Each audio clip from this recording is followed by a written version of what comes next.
Eu tinha aqui uma coisa que andei a fazer e pensava. Eu pensava que isto seria feito com mais rapidez. É a história de uma vida, nascimento e uma vida de alguém. Mas eu pensava que isto seria feito com mais rapidez, de maneira como a vida é muito extensa, eu resolvi fazer isto por atos. E então, o primeiro ato, eu chamei-lhe o nascimento e a infância. Eu tenho que pôr os óculos, porque eu lia isto em casa sem óculos e enganava-me sempre. De maneira que com os óculos, se calhar o problema é dos óculos. Não vou pôr os óculos, espero não me enganar. Que eu agarro o papel. Não vale a pena, não vale a pena. Primeiro ato, o nascimento e a infância. Paulo, vai a correr chamar a vizinha. Vai, não perguntes nada. Diz para vir preparada que o nascimento já se adivinha. Agora não posso, estou a jogar ao piano. Vai depressa, meu malandro. Agora o nascimento do teu irmão. Paulo não queria acreditar. Já tinha duas irmãs, mas com elas não queria brincar. Queria que fosse um irmão para com eles jogar ao berlinde e ao peão. Ia tratá-lo com muito amor. Até já estava a pensar no oferecer um tambor. Paulo correu pelas ruas de Penela, chamou toda a gente que estava à janela, chamou o padeiro, chamou o leiteiro, chamou o merceeiro e o sapateiro, chamou o hilário, a florista, o boticário e o exorcista, chamou a parteira e o irmão e também o padre e o sacristão. E por fim, estava lá em casa a vila inteira. Alguns vestidos à maneira, todos preparados para a festa para ver se o puto nascia desta.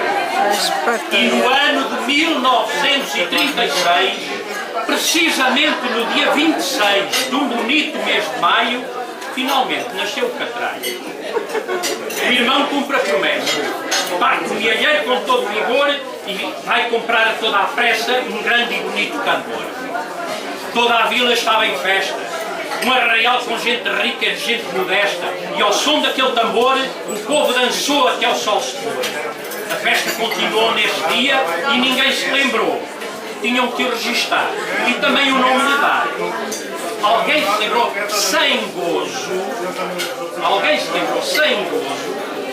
nascer na primavera e de tão belo que ele era, chamar-lhe Fernando ou Formoso.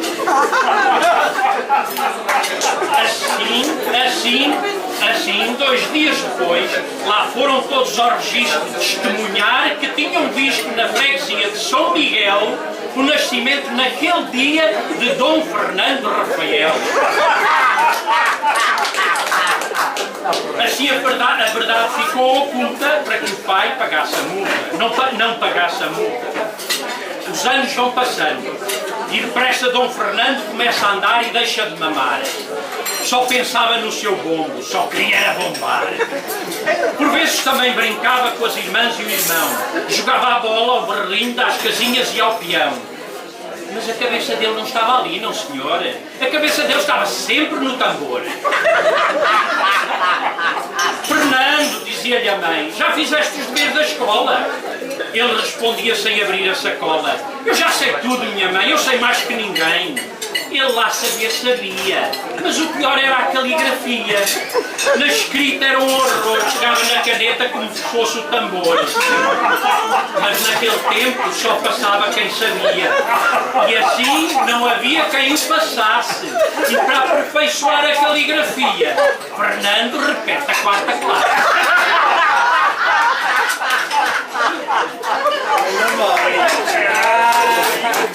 Era franzininho, lingrinhas,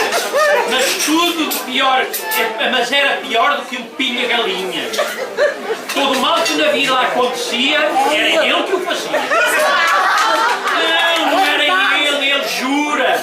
Mas a verdade é que tudo tinha a sua assinatura. Quando o pai o castigava, ele não chorava, cantava. A guarda republicana é que dele não teve dó. E quando apanhou o sacana, espetou com ele no cilindro.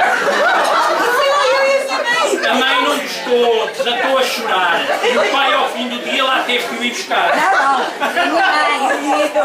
Mas nem ele se arrependia, nem a prisão de emenda lhe servia. Os dias passam iguais e achando que havia vinho a mais na pipa do seu avô, Dom Fernando, sem hesitar, abriu a torneira do pipo e viu o vinho pelas ruas a jorrar. Muitos açoites apanhou naquele rabo. Mas aquilo não era gente, era o diabo. O próprio diabo em pessoa, nascido de gente boa. Os pais não sabiam como o acalmar. E pedem a Deus para o ajudar.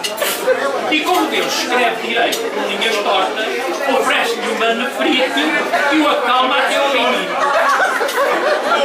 Como em Penela não há cura para a maleita, rumo então em Coimbra de mala feita. Lá iria ser bem tratado do mal que Deus lhe deu e ser devidamente orientado nos estudos e na educação pelos tios Violinda e Abcão. Como no liceu só havia matulões, que lhe batessem e dessem empurrões, e disse os tios que tinham medo, resolveram então mandá-lo estudar no Colégio São Pedro. Mais calminho lá ia estudando, e os conselhos dos tios ia escutando. A caligrafia continua um horror, mas cada vez tocava melhor no seu tambor. Termina aqui a infância em toda a plenitude de Dom Fernando de Oliveira Rafael. Irá gastar muita tinta e muito papel nos anos seguintes da sua juventude. Para trás ficou muito amor e alguma dor, mas seguirá pela vida fora, carregando até ao romper da aurora o seu querido e inseparável tambor.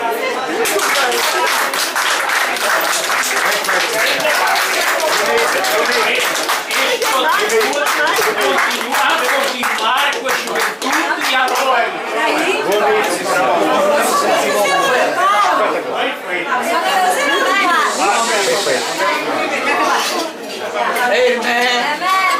A Mana quer fazer um reparo. Meu irmão, quero pedir aqui desculpas em frente dos amigos todos. Vira para a boca! E o meu irmão realmente fazia estas coisas loucas que levavam à prisão. Ele e outros. E o meu pai castigava. E então prendiam uma linha à cama. Oh filha, isso fazia tudo. O meu pai era motorista da carreira Coimbra, Coimbra. A minha mãe, com pena dele, desligavam, soltavam, deixavam, os prendiam na hora do meu pai vir. O meu pai vinha e eu, cabrita, nojenta, fazia queixa ao meu pai. A mãe desprendeu o Fernando. Uma discussão dentro de casa, com a minha mãe, com ele, etc. Era um beijo,